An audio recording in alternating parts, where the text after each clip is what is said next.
Today we'll be discussing how technology can help our senior citizens.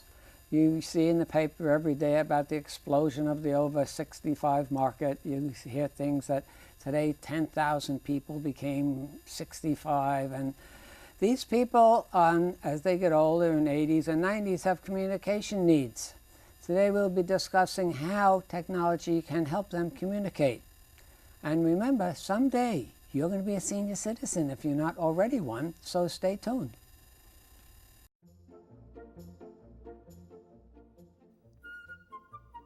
Welcome to The Better Part, a program that encompasses a diverse spectrum of topics important to our community, which we hope will both inform and entertain you. We invite you to sit back and enjoy the program.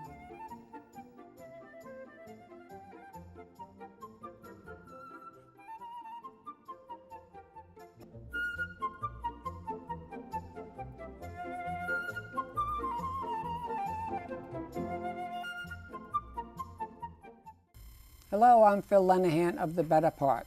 Today we have with us David Triscuit from the company called Video Care, and he's going to explain to us how they bring that service to senior citizens.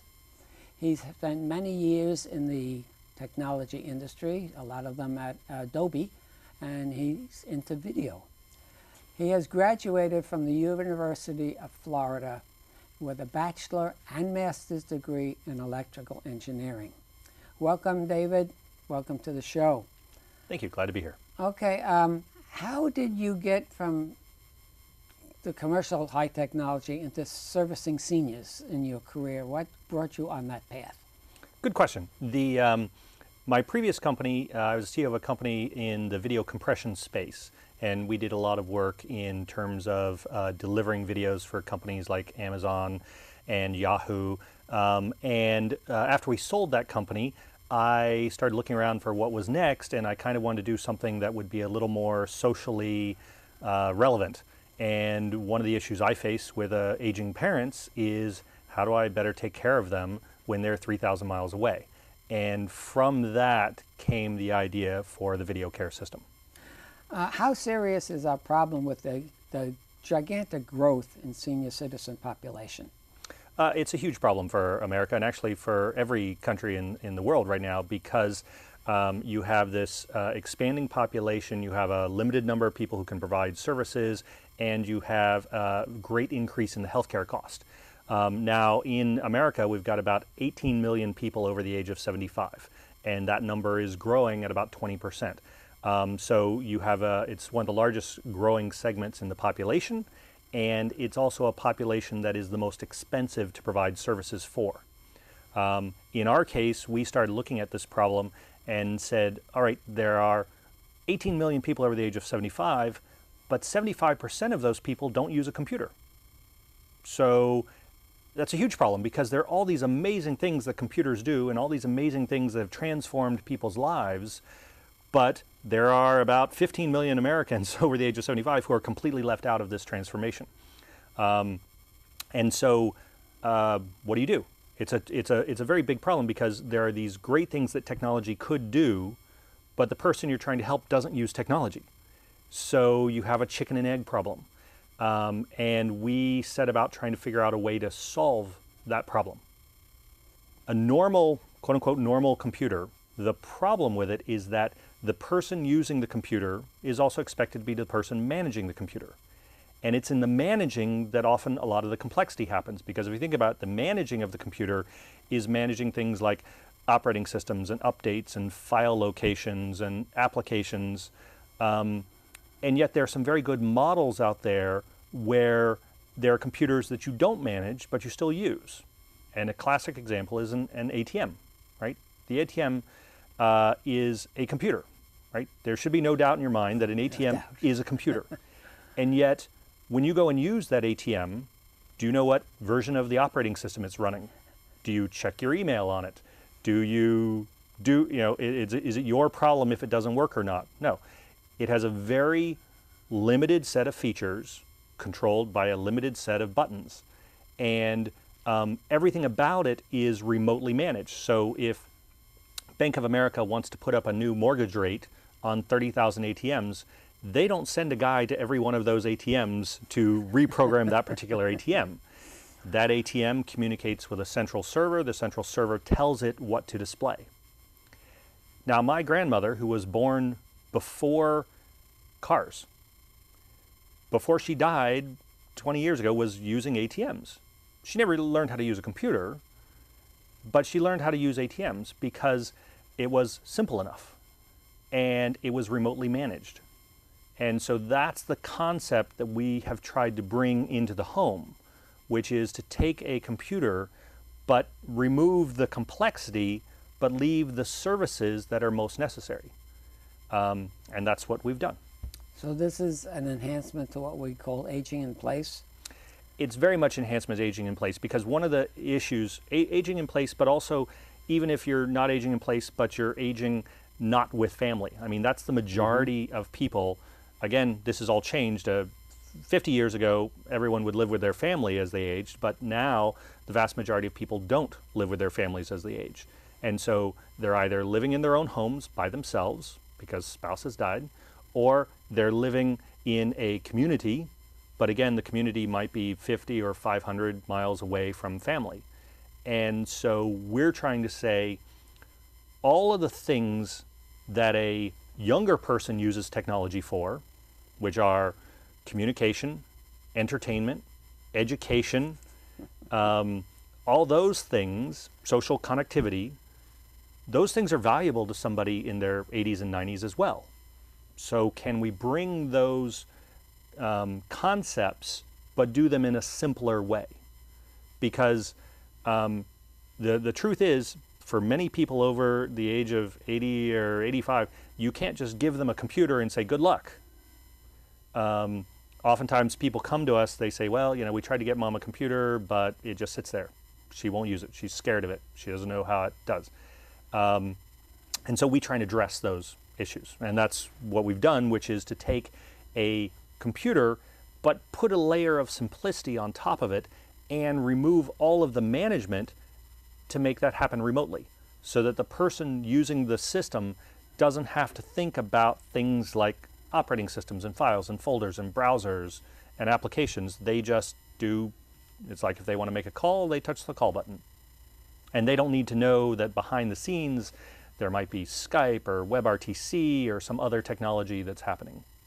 Our mail function there's no keyboard, so there's no typing. You just speak into it to send an email message. That would be very limiting for someone who wanted to type a message. Likewise, in our system, this person, for example, this machine is for Emily. Emily can't receive an email from anybody other than the 5 people who are on her contact list. So she can get an email from her daughter and from her 3 granddaughters and her grandson, but she can't get an email from somebody in Nigeria offering to sell her, you know, that tell her that she's won something. Shucks. But she also can't get an email from a bank, and she can't get an email from a doctor, and she can only get an email from the people who are on her contact list. So, and the reason we do that is to make it simple. So it's, you know, we have people ranging, it's quite interesting. We have users on a pretty broad spectrum of acuity, of mental acuity. We have people who have Alzheimer's who use this. We have people who are very sharp but just don't use computers using this. We have people who are mentally handicapped using this. So we have young people who are mentally handicapped but perhaps live alone, and they use this. There are service providers who help them remotely. How long did it take to develop this? We spent about a year in development before we got our first beta out and working with customers. And we've been out now shipping to customers for about a year now, that we have people that we've been supporting. So you passed testing. When I spoke to you a while ago, you were still doing some testing. So you're out and servicing the community already right now. Correct.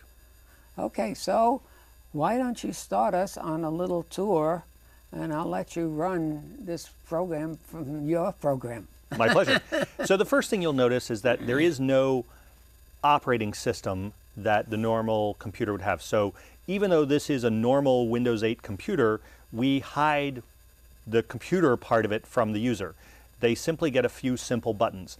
And this is remotely managed. So we have some clients that only have one button. They literally only have a call button. That's all they have. And we have other people who have 2 buttons or 4 buttons or 6 buttons or 8 buttons. And we can change that depending on the mental skill of the person who's using it.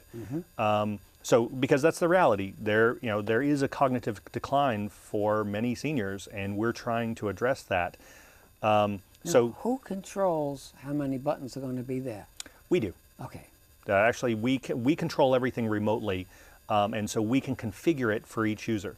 Now, the family also can configure certain things, like, for example, there's a call button. So when we sit down with a senior, again, once we put the computer in, we don't touch the machine anymore. We make them touch it, and we say, all right, how would you make a call? And they look at it, and they go, well, I touch the call button. I go, great, touch the call button. So they touch the call button. And this list of people that they can call is managed by their family. So the family can log into our computer from anywhere in the world. So we have people whose children live in Paris, but their mom lives in San Francisco. The children in Paris log in. They, on the website, can say, oh, I want to add Uncle Bob to mom's call list. They add that on the website, and 5 seconds later, this machine will reconfigure itself to have this new calling. So no one touches this machine to configure this machine. So that's a really important point. Every other piece of technology that you're used to using, that tablet, yes, my smartphone, this computer, is managed on the device. This system is managed remotely via the web. So we'd like to call Rebecca. How would we call Rebecca? Well, we would touch Rebecca. And now we're calling Rebecca. So what happens is that now behind the scenes, this is using technology. Oh, hello, Rebecca. You're on television. Good morning.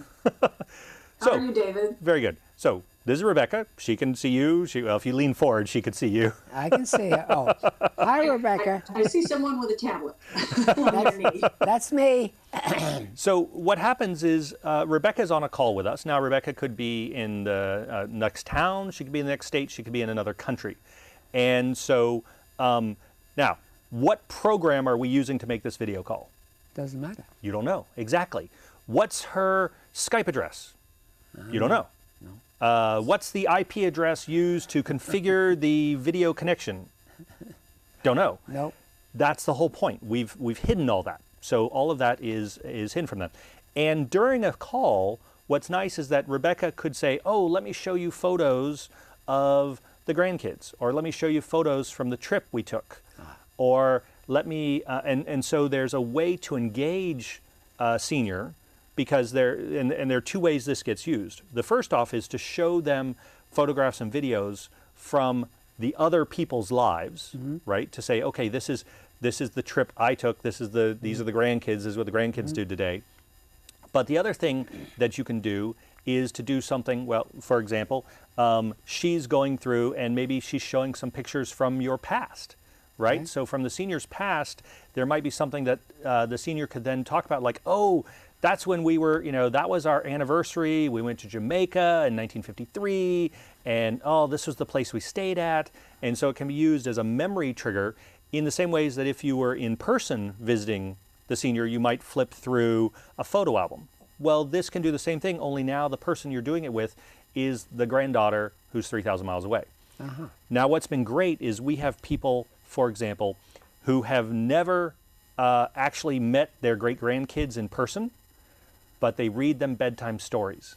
So that's cool. I have this woman, she's her great-grandkids live in Florida, and she reads them bedtime stories. And shows them the pictures and talks to them.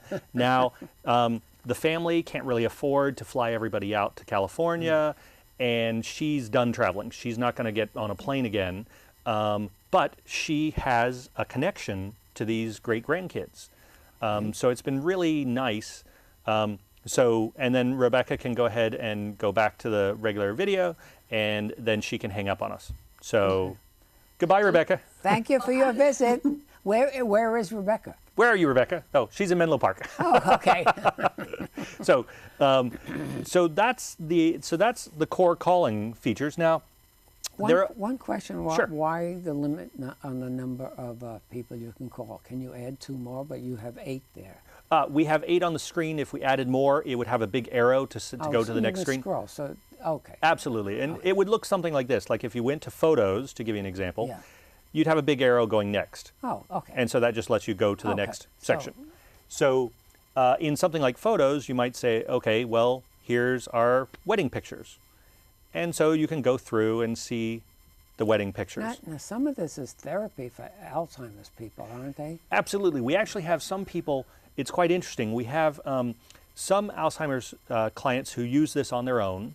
We have other Alzheimer's clients who, what happens is their caregiver uses this to help them remember. So for example, they might say, let's watch a video of you at your daughter's wedding, and they watch the video and then they call the daughter. So they've used it as a memory to help, like, to boost the memory prior to actually making the connection. We've also had some honestly, we've had some very touching things where we've had people who were in hospice, and the family, the entire extended family, can't necessarily all get on planes and take the next 2 months off work to come be with the person who's in hospice. But they set up a machine and they would just leave the video on, and so it almost acts like a window between the two worlds. And so it was on in one place and the other people were just walking by and chatting and just during the day and stuff, so it was almost like they were there the whole time. We also have people who have had Thanksgiving dinner with the family, even though the Thanksgiving dinner was 1,000 miles away. So they're eating on their tray of food and the other people have a setup. We've also had people attend weddings so that they couldn't actually attend, simply by having somebody in the audience hold up their smartphone, and she gets to watch it live on her system. And then you can sometimes project those up. This is an email. So we just got an email from Rebecca, the person we just talked to, and she was just saying, thanks for the visit. Oh, that was very nice. So what is Rebecca's email address? I don't know. You don't know. What is your email address? We don't know. This is the idea is all of this is hidden and simplified. How do we say thank you for joining us? us? Well, let me show you this. So if we want to send a mail, we send mail and we say, well, we'd like to send a message.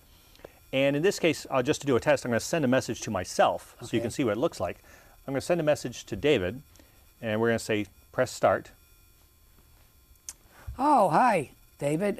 You're sitting here in the studio sending a message to yourself, and we're trying to explain how the system works.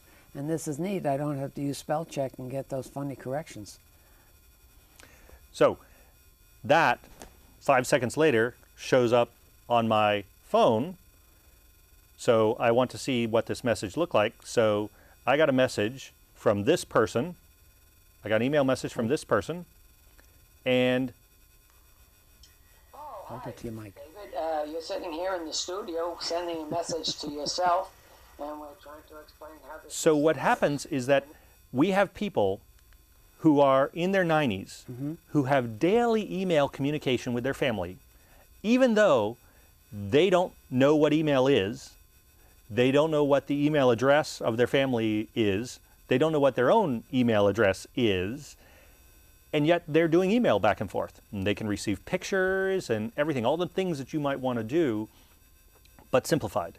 So there's no inbox, there's no subject line, there's no managing of those things. And what a message looks like, I can also send something. So in this case, I'll send a message to her. And what I want to do is I want to send her a photo, for example, and I'll grab something from the library. Now, I was at the Monterey Aquarium over the weekend, and I love the Monterey Aquarium, and I know she loves it. So here are the jellies. So what I can do is I want to send this message to her. Now, what's happened now, she doesn't know anything about instant messaging or email or anything like that. But what this has done is this communicates with our cloud. So the cloud really is just another computer somewhere else. So it communicates with the cloud. And then this device is communicating with the cloud. And so this sends it and says, I have a message for Emily. And Emily can go check it and find out that, oh, there's a message waiting for Emily. Now this will pop up. It can take up to like 15 seconds or so. There we go. So this is what's really amazing about this is that, again, I could have sent that while I was standing in front of the jellyfish exhibit. I could have taken it. And that connectivity, that real-time connectivity is very important because if you think about it, many seniors are disconnected in time from what's happening in the outside world. As an example, if her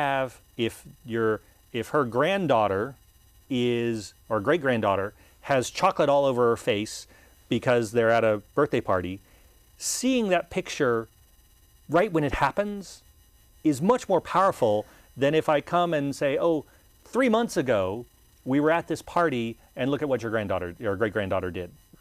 So there's an immediacy that's really important. In fact, we have, there was one woman that we work with where her grandson went on the same hikes that she used to go on. Now, she can't walk anymore. She can barely move around, but he took his phone and was able to stay connected, and basically they talked about the hike. So they went to her favorite places and the view, and she could talk about how she and her husband used to take these walks together. And so they shared something that only could happen with technology, because otherwise, how could she have described to him where to go or where to sit or what they did?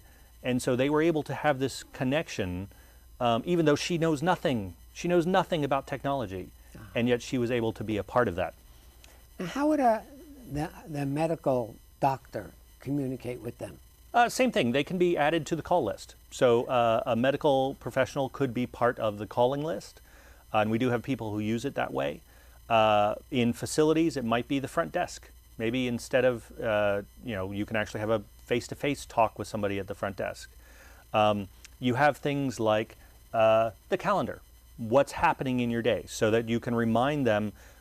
So it might be a reminder to take your medication or to drink another glass of water or that you're having lunch with someone. In medications, could they click something so that their caregiver knows that they have taken their medication? Yes, we have things that are called alerts, and when they pop up, we can actually say, for example, we can say, did she okay the alert? And maybe if she didn't, notify somebody. So notify a child or notify a caregiver if she did not respond to it. So you can combine automated things and personal things. So we also try and do things to entertain and engage. So for example, what do we use devices for? Well, we also oftentimes use them to find out what's going on in the world. So we could say, hey, what's the news today? So we could say, what's the world news? And we could come in here and say, well, British spymaster, head of MI6 is stepping down.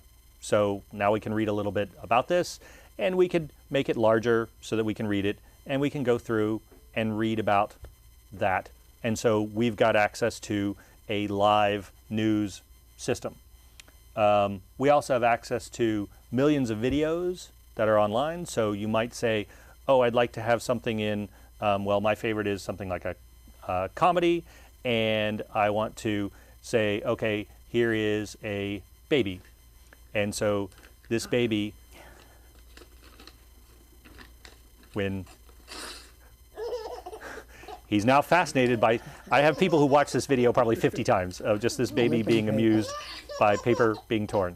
What about wireless medical devices? So we can support wireless medical devices like blood pressure, scale, pulse oximeter. This can act as a central hub for those devices. So it can be quite interesting. We can, for example, remind Emily that it's time to take her blood pressure. We can show her a video showing her, reminding her how to place it and what button to push, and then we can record that. And if it's too high or too low compared to where it was, we could set an alarm and contact someone else to let them know that she's outside the range.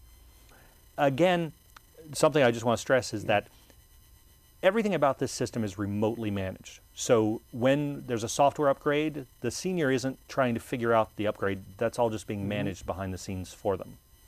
So the kids are managing for its parents, and maybe a doctor's managing it for some medical Exactly. care, and the front desk is managing it for alerts and what you're going to have for lunch. And yeah. Precisely. Now we're actually expanding this concept.